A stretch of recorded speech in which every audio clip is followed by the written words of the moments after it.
Well, good morning, everyone. It's Monday, May 8th, and it's another Ball Cap Bible study. So today, brought to you by a cruise to the Panama Canal. I don't know if you can read that, but one of our folks, the Wilsons, Jim and Nona, they went through the canal on a cruise lately, and then they came back and they brought me this hat just for Ball Cap Bible study. So that was pretty neat. As a really sweet, special feeling. Several of you have given me ball caps. You'll see those rotated throughout the study. Okay, we are in Matthew chapters 5, 6, and 7, the Sermon on the Mount. We're about halfway through chapter 6. So we're about halfway through the study. So far in this chapter, Jesus has been talking about motivation, and he's been talking about why you do things, how you give, how you pray, how you fast, reflects your motivation. Whose attention are you trying to get? God's or man's? Yeah, if you're doing things so that other people will see you and think more highly of you, Jesus says, hey, you got your reward. You got what you were looking for. So this section is pretty self-explanatory. You've heard it before, but it really speaks against the theology of prosperity. It really thinks against even that kind of American way of life, that it's never enough. You always want more kind of thing. So let's look and see what it says. Today will be pretty short because it's so self-explanatory. At the same time, I went longer than I wanted to last week. Announcements: we've got Leisure Live Wires tomorrow. Great program. Rick Gordon's coming in with some music. If you see this today on Monday or on Tuesday morning, you're welcome. There 11:30 in Fellowship Hall, and then week after that is Pray for the Nation, 11 o'clock in the parlor, and that's always a great time. Great group gets together and prays. And then also this week, this Thursday, on the 11th at 9 a.m. in the parlor, will be Coffee at Quail for the men. It's going to be a big blowout breakfast, and I'll be bringing a devotional there. So if you want to say a little prayer for me for that, that would be good, because these are guys that have probably read and forgot more Bible than I'll ever know. Some pretty strong fellows there. So all right, let's get into what this says. So here we are. We've just finished last week on fasting.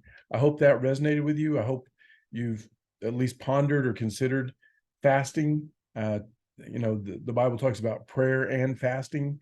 So often prayer needs to be accompanied by fasting. We can talk more in depth about fasting another day. But right after the fasting section, verse 19 says, you've heard this before, do not lay up for yourselves treasures upon earth. See where it's not that, build your wealth mentality. Why? Because that's where moth and rust destroy and where thieves break in and steal. But lay up for yourselves treasures in heaven, where neither moth nor rust destroys and thieves do not break in to steal. Listen to this. For where your treasure is, your heart is also. So where's your heart? It's gonna follow your treasure. You're gonna dwell on what is important to you. You think about your kids, your grandkids, different things. How often do you think about the Lord?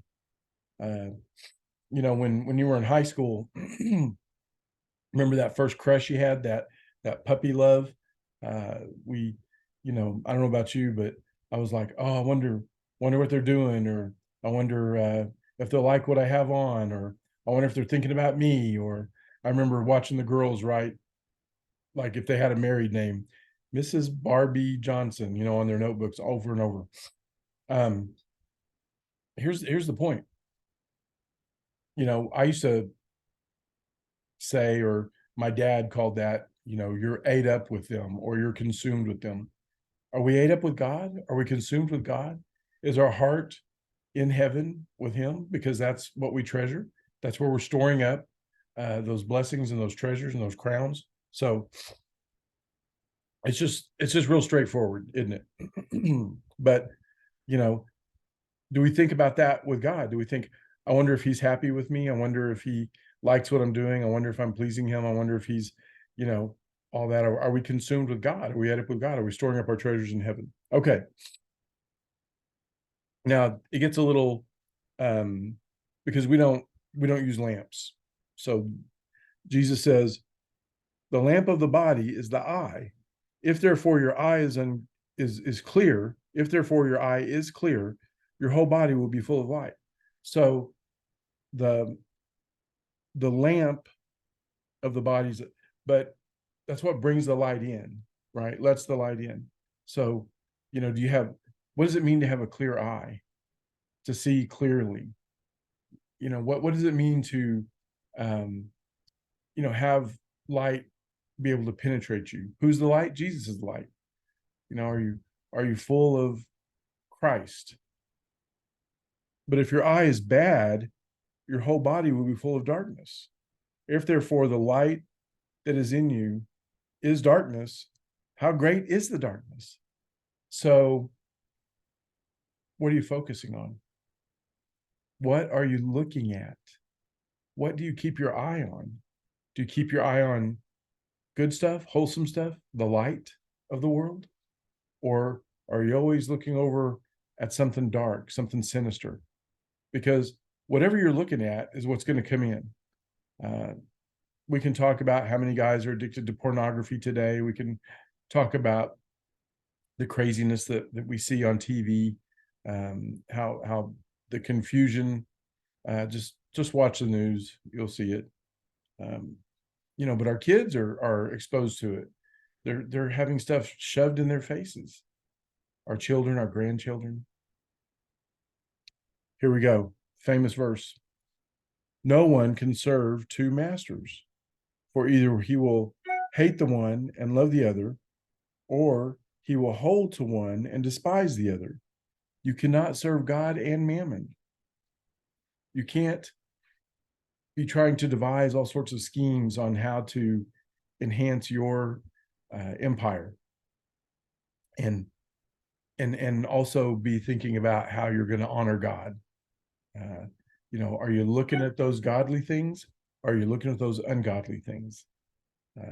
You know, whichever thing you feed the most is what's going to grow. Does that make sense? You know, a plant takes water and light to grow. You can't serve two masters. Can't serve two. So just like, don't store up your treasures on earth, right? Here, why? Because this is temporal.